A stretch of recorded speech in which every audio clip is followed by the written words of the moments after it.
Awesome. Listen, I want to welcome everybody here to the Country Foods Cancer. It's a benefit brought to you by the Nikki Mitchell Foundation and AbbVie. So we appreciate AbbVie here. My name is Rhonda Miles, and I was tasked with running this foundation by Nikki Mitchell. We run it out of Nashville. And Nikki, when she tasked me with this, you know you do not say no to Nikki Mitchell. Does anybody here like legendary Waylon Jennings?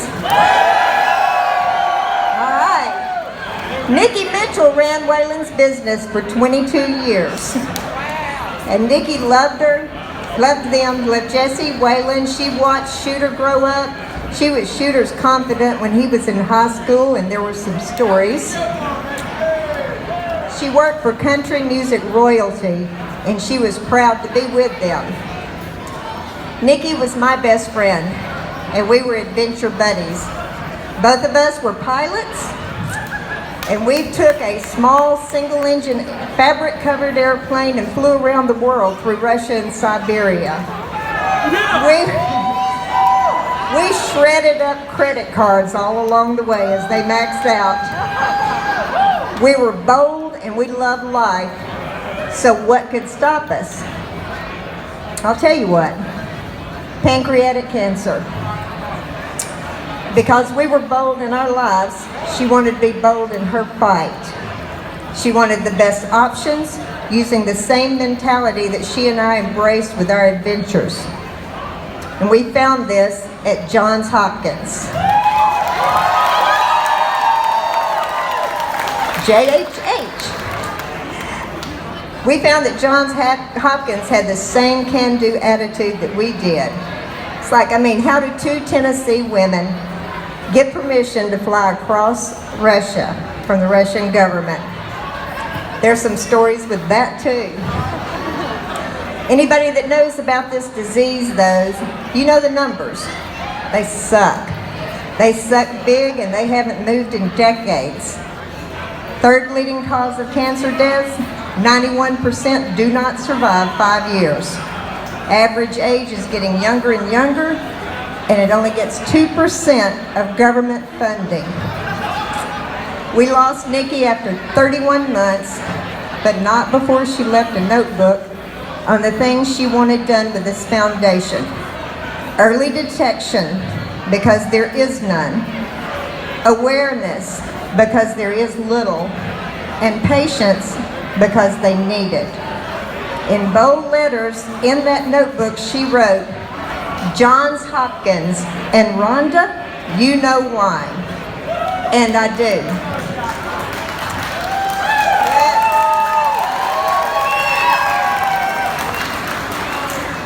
Then Nikki called in her friends, one of which was Jamie Johnson, to join this foundation. Yeah, I learned very quickly that when Jamie steps up to the plate, he does it big and like no one else I know. He honors Nikki Mitchell and this foundation with his commitment, and he does multiple events a year for Nikki and spreads the word while he tours. So tonight, you guys are stepping up to the same plate with Jamie, and you're helping us raise funds for Johns Hopkins Pancreatic Cancer Precision Medicine Program.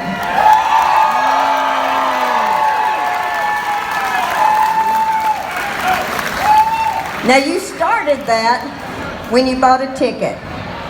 Now, you can go to the merch tent or the merch table, and you can buy a t-shirt, a poster, Chris Hennedy's CD. It goes to Johns Hopkins.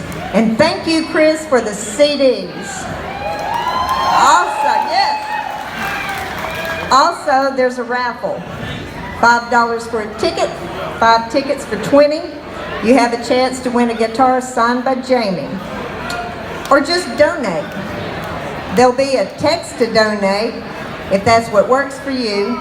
And when you do these things, do it with a smile on your face, you know? Or just drop some money in a bucket. No matter how, let's get it done. Let's kick some ass for Nikki, for anyone in this fight, and for Johns Hopkins. So, Jamie is going to draw for the guitar. Jamie will draw about 9 o'clock, and he'll sign that guitar for you guys. And so you need to be finding these people that run around with the buckets and buy some tickets. There is a beautiful flower wall over here. We want you to go over there at some time, take your picture, share it on all the social media, hashtag NMF, hashtag Jamie Johnson, hashtag Johns Hopkins, hashtag Nikki Mitchell Foundation. That's pretty impressive for a 60-year-old woman to know all about hashtags. So, hey, let's see, what else? I got my notes here. All right, I think I did it all. All right, so right now, Jamie's coming on at 8:30, but between now and then, I want to introduce you to an amazing friend and a pancreatic cancer survivor. So, yeah. So give it up for Lisa Eidelberg.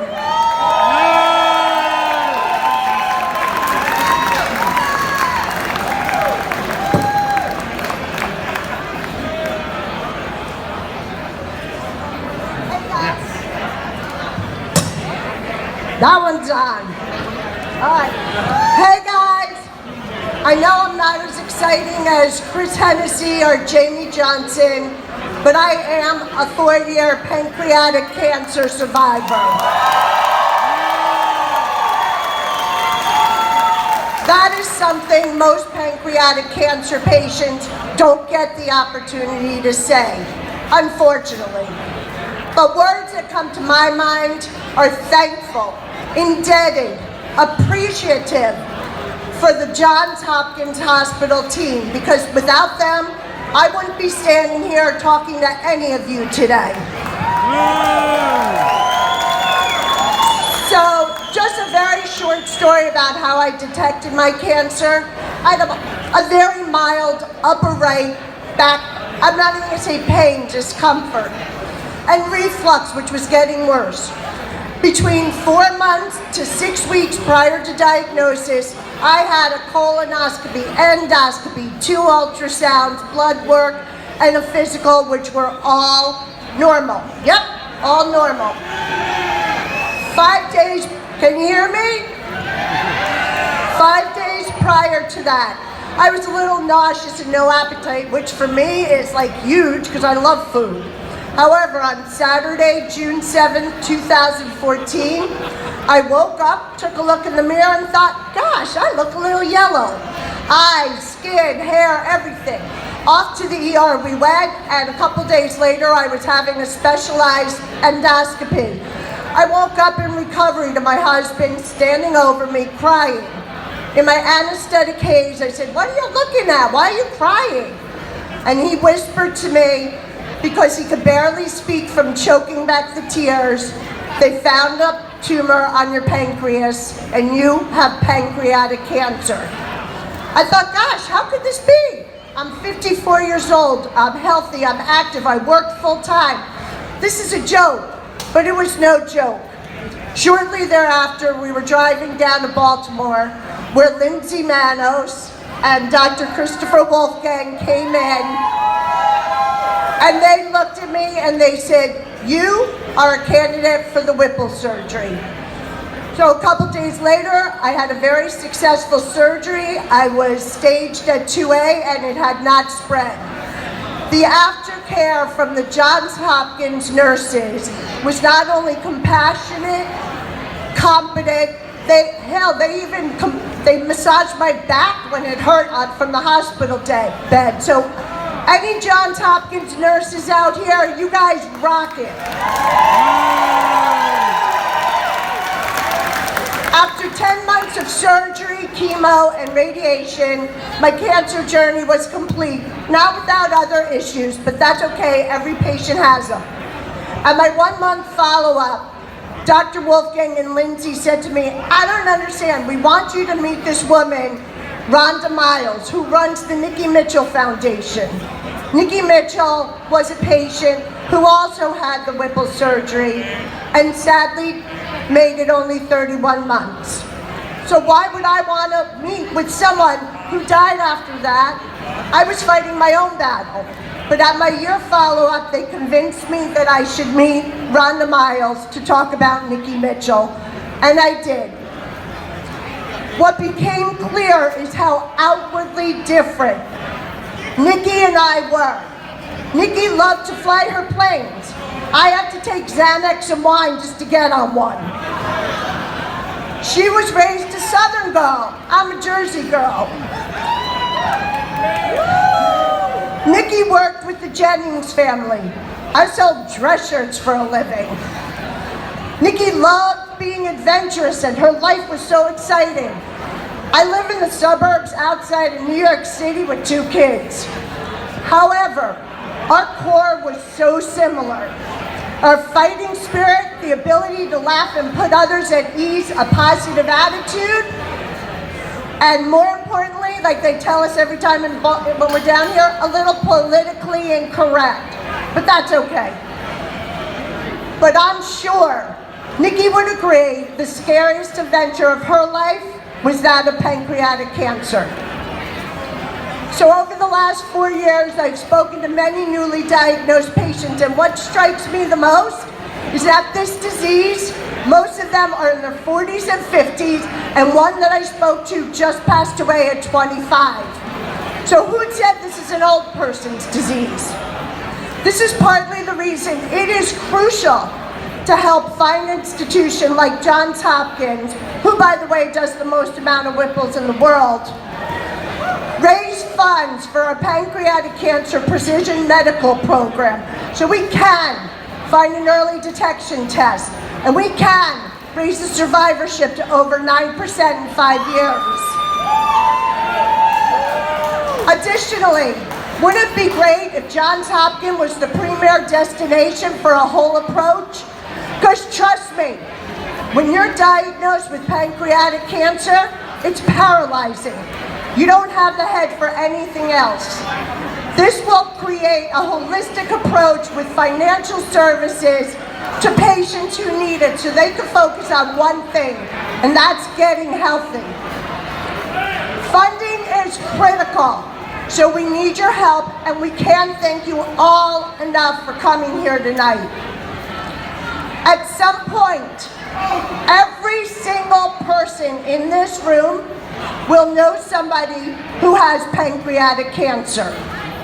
I've learned cancer doesn't discriminate. It doesn't give a crap who you voted for, what your age is, what your gender, what your beliefs. It doesn't care. It's the least discriminating thing out there. And pancreatic cancer doesn't even care to give you a little heads up.